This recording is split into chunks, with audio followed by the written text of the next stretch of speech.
During Thursday's meeting in California with Alexei Navalny's widow, Yulia Navalnaya, and their daughter, Dasha, President Joe Biden praised the Russian opposition leader for his extraordinary courage and his legacy of fighting against corruption and for a free and democratic Russia.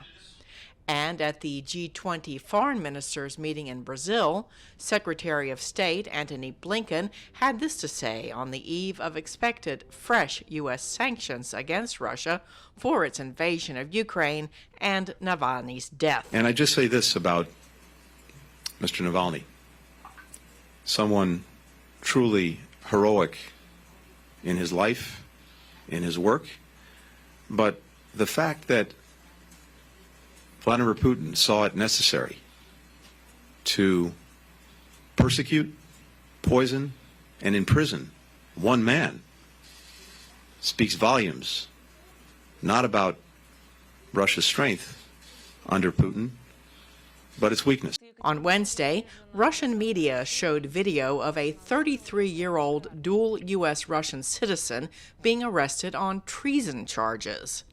The California woman was visiting her family in the Russian city of Yekaterinburg for the New Year.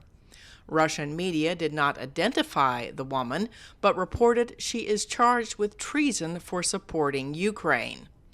Multiple media outlets have identified the woman as Ksenia Karelina, with some using her former married name, Ksenia Kavana.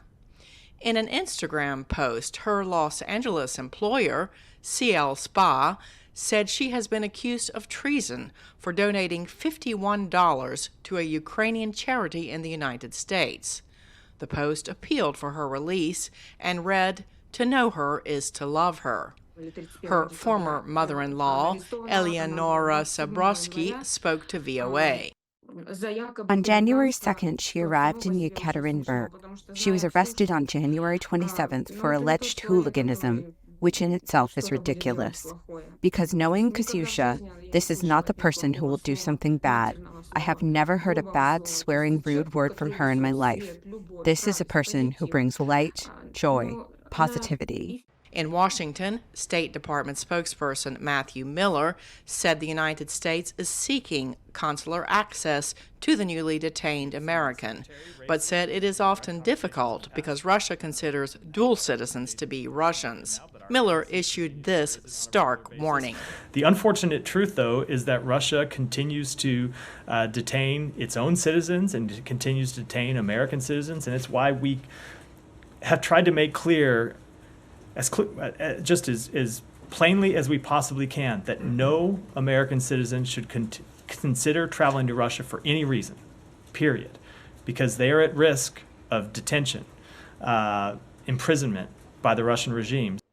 News on Tuesday of Ksenia's arrest came the same day a court in Moscow ruled to keep fellow American and Wall Street Journal reporter Evan Gershkovich in custody, pending his trial on espionage charges that he strongly denies.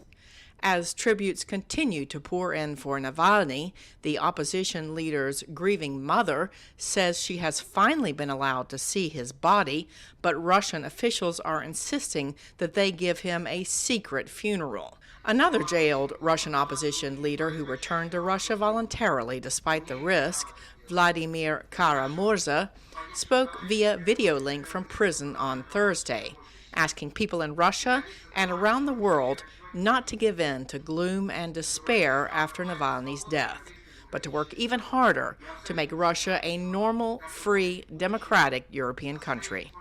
Cindy Sain, VOA News.